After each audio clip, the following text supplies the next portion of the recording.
Hello and welcome to the first part of the episode proper for Metallica. We start with the band's debut album, Kill 'Em All.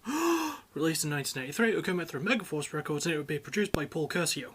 So yeah, I covered as much as I could about this already, and I don't want to waste too much time, so let's just focus on the album itself. It starts with the song Hit the Lights, and if you're more used to Metallica during their boom period, then this might sort of come as a swerve. There are trappings of what Metallica would come to be known for in here, but this album has an overall more fast-paced bunkling, which is impressive considering that it's over 50 minutes long. The album's got a really good sense of its instrumental work, which would become benchmarks for their later career, with strong quick riffs and large signature snare-heavy drum work. The main themes of the lyrics are that of religion and war, another thing that the band would explore later and still delivered well here too. The production is actually pretty damn good for its time, and I sought out the 1983 original version on purpose, and it still sounds really good for the most part. The structure is, Metallica is known to switch tempo a lot even today, so it's nice that it's still on here too. My favourite song goes to Phantom Lord. Kill 'Em All is a strong debut that shows what the band would later be capable of, while still sharing that they had a lot of room to grow at the time. Next up is the band's second album, Ride the Lightning. Released in 1984, it would come out through the same label, and it was produced by the band themselves alongside Flemming Rasmussen and Mark Whittaker. So yeah, after Kill 'Em All, the band went on a few tours, but they didn't waste a lot of time heading back to the studio for this one. They still had little money, they didn't really eat much, and they would wind up staying at fans' houses when they didn't have a place to stay. Which rings doubly true considering that their tour bus got robbed at one point, and there are a lot of other stories that cover this, so I would recommend seeking those out for yourself. They are worth the look.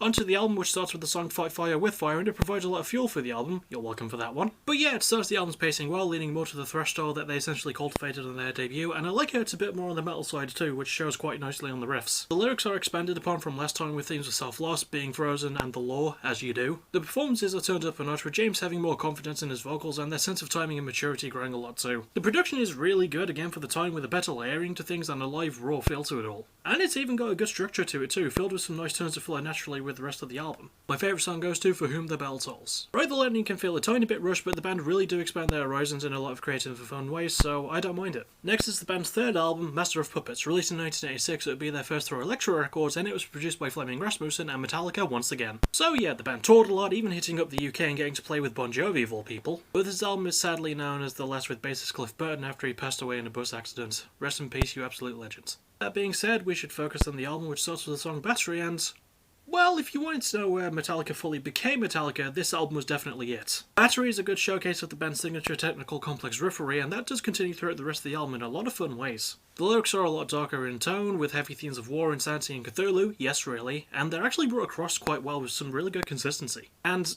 my god, the band are just on top form. They finally found their feet working with each other, and they blast off with pure fury, and Hot Damn Cliff was great, and I miss him so much. He puts in an absolute tour de force on this. The production is also maybe the band's best in terms of early era Metallica. It just sounds really good for its time, and yeah, I would say of all the 5 albums in this part of the episode, this is probably my favourite in terms of production. And I love the different approach to the structure of the songwriting, mixing up pacing wonderfully with so many great little moments in songs that make the length really worth it. My favourite song goes to the title track. Master of Puppets is a blueprint not just for the band, but for thrash metal as a genre. This album is absolutely brilliant. And we move on to the band's 4th album, And Justice for All. Released in 1988, it was put out through the same label, it was produced by the same people, and it would be the band's first with Jason Newsted. So this one took a while to put out, as the band had a lot of touring to get through when there was also doubt after Burton's passing, which is understandable. A lot of other people were suggested, but Newsted learned the band's whole setlist and even ate a bowl of wasabi because dedication, damn it. Anyway, onto the album itself, which kicks off with the song Blackened, and we do get the feeling that by this point Metallica are just more settled into their sound now.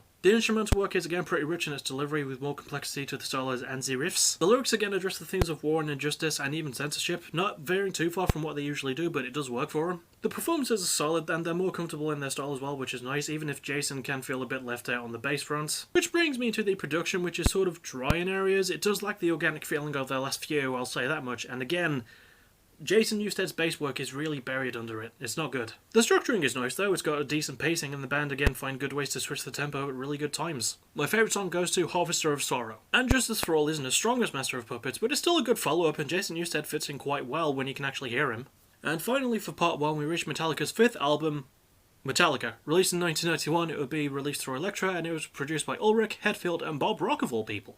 I don't really have a lot of background for this one, more touring came, the band got screwed out of an Emmy, so yeah, I'll just get onto the album. The album opens with the track Enter Sandman, which, fun fact, was my first Metallica song, and it does hint at the album's direction. It's It's got a different, slower and more heavy metal sound for the band, keeping things a bit simpler in a really good way. The riffs include that well, taking big hefty stomps to build to certain parts that are punctuated with solid sounding drums. The lyrical themes are overall a bit different too, focusing more on personal things like James losing his mother to cancer, nightmares and anger. Not that anger, that's for part 2. The performances are good too, and Jason sounds a bit better as well, with Lars being a standout in particular in this one. It's also just produced better than Justice for All, mixed in well and sanding off any unneeded fat. It's also still quite structurally sound, with the slower pacing bringing out a lot more depth from the band, which I was pleasantly surprised by. My favourite song goes to Nothing Else Matters. Taking a more restrained stance without losing the intensity is difficult, but Metallica's self-titled Fifth is an example of how to do it right. And that'll about do it for part 1. I will see you hopefully quite soon for part 2, where I'll cover their last 5 albums from Load to Hardwired to Self-Destruct.